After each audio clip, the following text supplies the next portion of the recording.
With the high cost of living and inflation out of control, we're going to look at some ways to catch up if you don't have enough retirement savings. So stay tuned for the full episode. Welcome back. This is Richard with Wisdom Investor. We've got some good information to share with you here today. With the stock market down, inflation up, expenses out of control, many people are thinking, I may not have enough money for retirement. I may not have saved enough.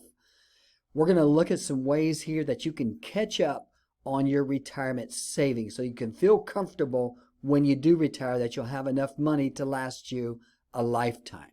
Now on this site, we also talk about Social Security questions, when to retire, how much money you need to retire, and investing for retirement. We're going to look at some ways to catch up if you've not saved enough for retirement. Now, some of these methods that we're going to talk about here are some of the same methods I have used over the years to help build my own nest egg for retirement. One of the first things I think a person needs to do if you want to try to catch up on your retirement savings, and that's get yourself mentally in good shape.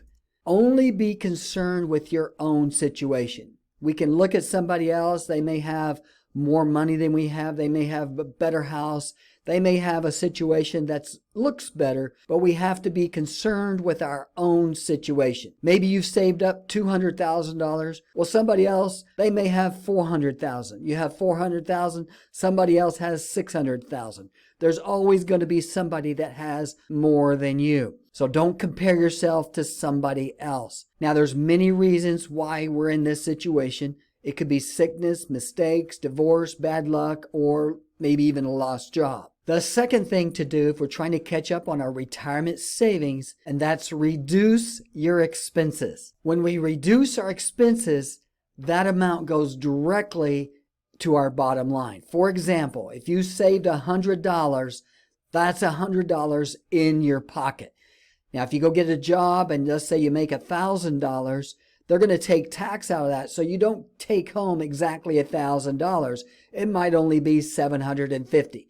So savings go directly into your back pocket. Here's some ideas. I'm sure you may have some ideas yourself. Leave a comment if you have ideas on how a person can save more money for retirement. The first one here I have is if you own a home and it's too large, consider downsizing. Now, many times that's easier said than done, but that is something to consider. Trim your lifestyle and spending. Number 3, look at your debt. Negotiate on what you owe. Try to get that debt down. Move somewhere with a lower cost of living if you are renting. Now, in my early days, I rented a room. After I graduated from college, got a job, I first rented an apartment, but after paying out the apartment rent, I said, wait a minute, I need to save more money. So I actually went and rented a room for a couple of years, and I was able to pocket quite a bit of money during that time period. Other ideas: look for discounts and coupons. Use public transportation. Use only cash, and don't eat out. Now, if you can save a couple of $100 per month, and let's say you were able to invest that and earned 8%, here's a hypothetical situation, doesn't include inflation or taxes, but this gives you the big picture of what you can do with $200 per month. But over 5 years, you could save pretty close to $14,000. After 10 years, that would grow to approximately $36,000. Next method here is eliminate high interest debt. Pay off any high interest debt as quickly as you possibly can. Debt is subtracted from your income, which could be money that you're saving for retirement. I've listed some ways to pay off your debt faster, but the first thing you want to do is pay more than the minimum and start paying more than once a month if you can. Pay off your most expensive loan first. So these are some ideas to help you to get out of debt as quickly as possible. Increase your earning potential. Number 4. Here's some ideas. Turn your home into income. Rent out a room. Nowadays, you can get as much as $800 to $1,200 or more per month. Of course, in today's world, you got to be careful, so do your due diligence before you rent out a room to someone. Maybe get a second job, work overtime, find a higher paying job if you can. Now, I will say I did rent a room out at one time. What happened was, as soon as this person got in there, the first thing they said, oh, by the way, I can't make my payment this month. But being a nice person that I was, I let them rent.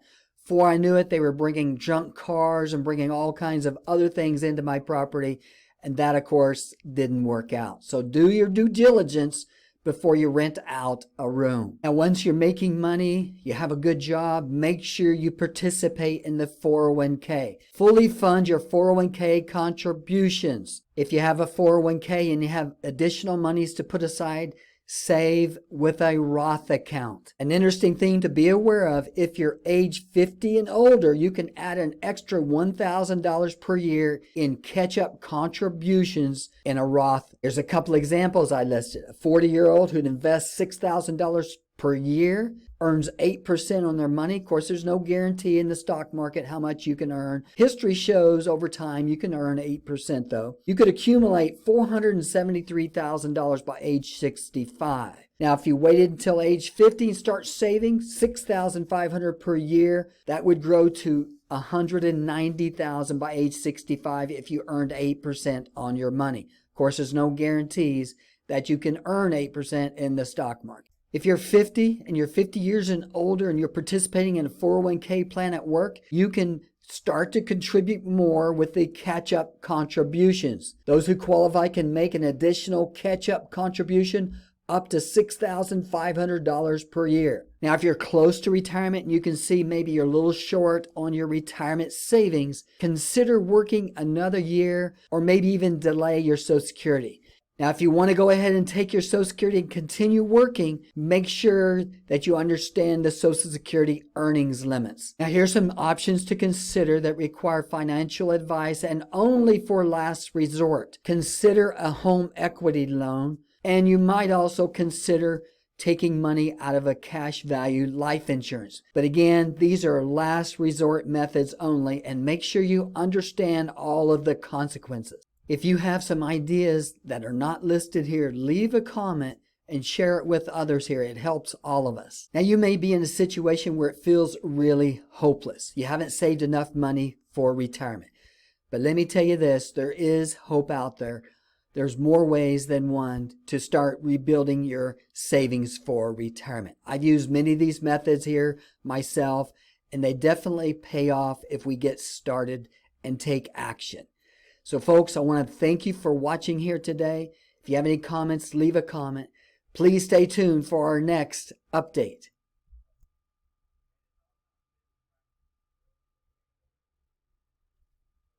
Thanks for watching our segment here on how to catch up if you haven't saved enough for retirement.